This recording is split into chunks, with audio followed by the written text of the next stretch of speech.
Hai teman-teman, selamat malam. Assalamualaikum warahmatullahi wabarakatuh. Yang sedang di jalan semoga hati-hati. Yang sudah di rumah selamat berkumpul dengan keluarga.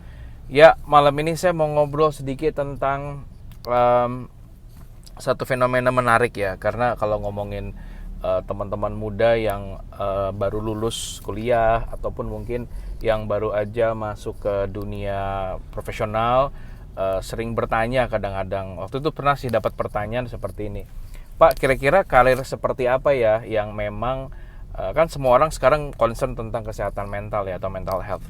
Karir seperti apa sih yang memang apa ya, dalam artian pressure terkait dengan mental health-nya tuh nggak besar, dalam artian karir apa yang paling bisa membuat mereka tuh happy untuk kerja dan tidak mendapatkan terlalu banyak bad stress gitu ya. Nah, saya bilang bukan berarti saya saat ini di pendidikan, tapi saya bilang bahwa salah satu karir yang menurut saya memang paling tidak rentan, dalam artian baik untuk pertumbuhan mental health adalah kerja di dunia pendidikan. Entah kamu sebagai guru, atau kamu sebagai dosen, atau kamu sebagai dosen yang punya jabatan struktural, yang memang punya ruang untuk bisa bikin karya lebih banyak gitu. Kenapa saya bilang profesi pendidik gitu ya, tidak terlalu rentan terkait dengan kesehatan mental. Yang pertama, kita bersaing dengan diri kita sendiri gitu. Dalam artian kita tuh nggak bersaing literally sikut kanan sikut kiri dengan kolega kita ya. Tapi ketika kita bagus, kita perform gitu, memang karena kinerja kita sendiri. Kamu semakin sering nulis jurnal misalkan, atau kamu semakin sering ikut conference, maka otomatis tabungan poin kamu akan meningkat gitu ya, dan karya kamu semakin banyak, dan itu dihargai oleh sistem, yaitu jabatan fungsional, mulai dari tenaga pengajar, lalu asisten ahli, lalu dari situ kamu menjadi lektor kepala, hingga profesor. Nah, itu semua adalah bisa dicapai ketika memang sejalan dengan kerja keras yang kamu lakukan. Bukan hanya melulu kamu dekat dengan atasan, atau kamu melakukan hal-hal yang mungkin kurang terpuji sehingga kamu bisa cepat menjadi di atas gitu ya. Kalau ditanya kerja di pendidikan stres nggak? Stres gitu. Mana ada sih hari gini kerjaan yang nggak stres gitu. Semuanya ada level stres yang beda-beda. Nah, tapi yang membedakan pendidikan dengan yang non pendidikan menurut saya adalah level stres di dunia pendidikan itu masih tolerable menurut saya, masih bisa ditoleransi, dan lebih cenderung ke good stress gitu ya. Dalam artian kerjaan pasti ada stres, tapi yang kita lihat dan saya mau bahas di sini adalah aspek good stressnya, stres yang membuat kita terus untuk bisa menjadi orang yang lebih baik, terus berkembang, memenuhi berbagai macam tantangan. Apalagi kalau kamu menjadi seorang pendidik kan, kamu harus belajar terus gitu ya. Kamu harus beradaptasi, gimana cara handle mahasiswa, cara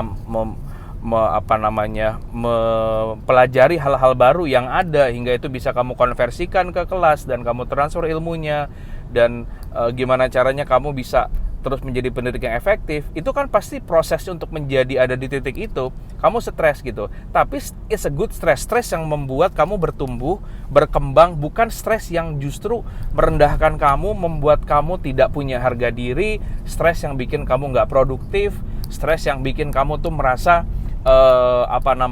depresi dan akhirnya burnout begitu.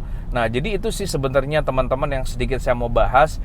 Jadi kalau misalkan kalian bisa pertimbangkan karir menjadi pendidik adalah sebagai karir pilihan gitu ya. Kalau rezeki, insya Allah rezeki mah dari mana saja ya. Tapi kalau mau karir dunia akhirat, buat saya karir sebagai pendidik bisa dicoba ya. Alhamdulillah saya juga bertahan di karir sebagai pendidik, karena saya merasa bahwa profesi ini adalah profesi yang bisa memerdekakan saya sebagai seorang manusia. Saya merdeka berkarya, saya merdeka berpikir, merdeka untuk bisa menjadi diri sendiri gitu ya, tanpa tekanan apapun. Nah, jadi buat teman-teman jangan terlalu overthinking ya. Kerja, punya karir, stres itu pasti ya, tapi gimana caranya teman-teman semakin berproses kini lebih baik, punya kemampuan mengelola stres lebih baik, sehingga kamu bisa bertumbuh menjadi manusia seutuhnya di tempat pilihan yang memang kamu dedikasikan untuk kamu berkembang dan juga menjadi